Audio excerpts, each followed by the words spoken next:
I understand that Engineer Dr. Kalyani Mohammed is back with us, the Director Media and Publicity Presidential Support Committee. Thank you so much, Engineer. We hope that we can have this conversation now with you. But what do you think the government needs to do differently to put an end to this incessant killings and kidnappings in many parts of the country? I know that you were just blaming the governors just a moment ago, but it does appear that the governors are almost helpless. Helpless. Are you hearing me? Yeah, we can hear you, Engineer Kalyani. Go ahead with your thoughts, please. Okay. Governors, I believe the federal government has been giving them a lot of money, from the federation, from their locally generated revenue. All this money is supposed to be expended on security. If they can do that, then they should have to work in tandem with the local hunters and the civilian JTF that we set up, most especially nationwide and in Kaduna. It started in Kaduna and Maiduguri. These boys are willing to enter this forest, but it seems the governors are not willing to do anything. Look at the billions and billions of naira that has been expended, they said, but nothing is happening. Recently, there was kidnappings in Zamfara, in Niger State, in Sokoto, all over the place. So what we are saying, and they met recently in Kaduna, these northern governors, they said enough is enough. But look at what happened this morning now in the early morning hours at the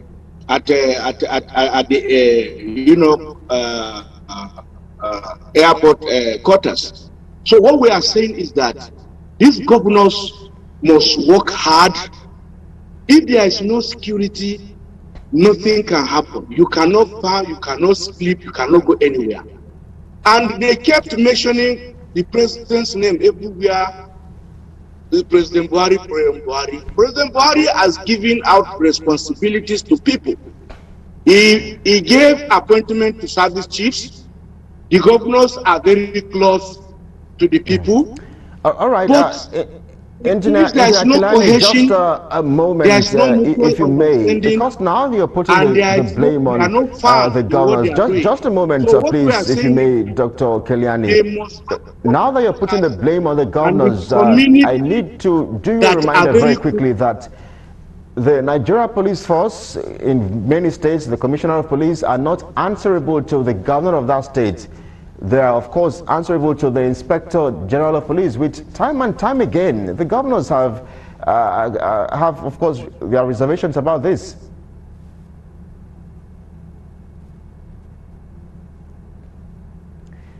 The governors, whether we like it or not, Mr. Kelly, they have failed.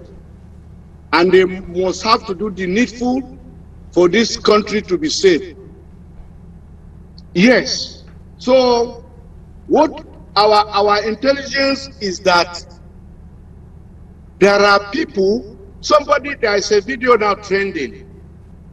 One Fulani bandit was swearing to God that the government, these governors are aware, they are the ones some of them are supplying them with the weapons. They give them money to perpetrate this arson and acrimony in our country. These are very Some strong people also are bent, as we said the other day, they are bent in bringing Nigeria disintegration into this country, whether we like it or not. So, all we need to do, the government must be more proactive to make sure that all these people are fished out and punished. They are not ghosts. They are within our society.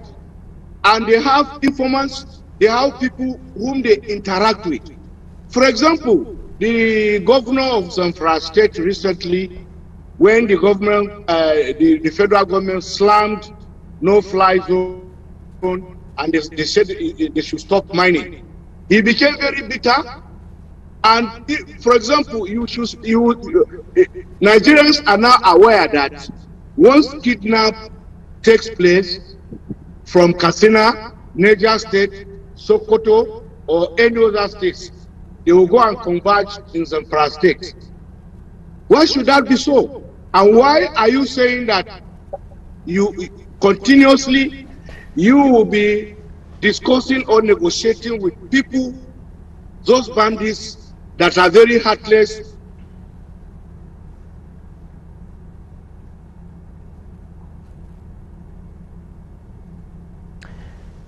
Well, again, it does appear that the network is freezing, but and then collect ransom. By the time we do that, this thing we are seeing today, if they finish with the North, definitely. Yes, we're having a bit of some hiccups here and there, but so, maybe just round up on your thoughts and let's take a look at the ways forward. Now that in the northern side of Nigeria, they must stop that. This country belongs to all of us. We must be a united country to fight this menace. If we don't do that, it's a problem. And we are calling on the federal government what the former president, Mr. Obasanjo, did during his tenure. When crisis continued to be perpetrated in Plateau State, what he did was to put a state of emergency.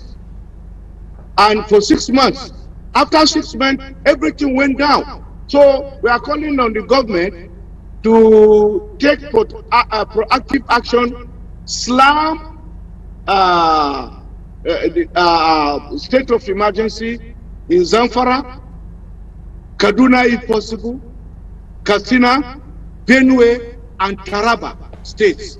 If we do that for 6 months, believe me sincerely, the level of these killings will drop drastically. And apart from that, all these governors, we are monitoring them. We know what they are doing with their security votes. They must have to do the right thing now or never. And by the time the masses will checkmate them, they will know that, yes, they led this country to destruction. So, Dr. Kelani Mohammed, I think we'll have to leave it there for now. Thank you so much for speaking with us on the news tonight. We appreciate your views. Once and for all. You see? All right, so we'll be speaking with the Director, Media and Publicity, Engineer Dr. Kelani Mohammed, the Media Director of the Presidential Support Committee. He also doubles as the Chieftain of the All Progressive Congress, live from the nation's capital, Abuja. Now, the Delta State Police Commissioner, Muhammad Ali, has described Saturday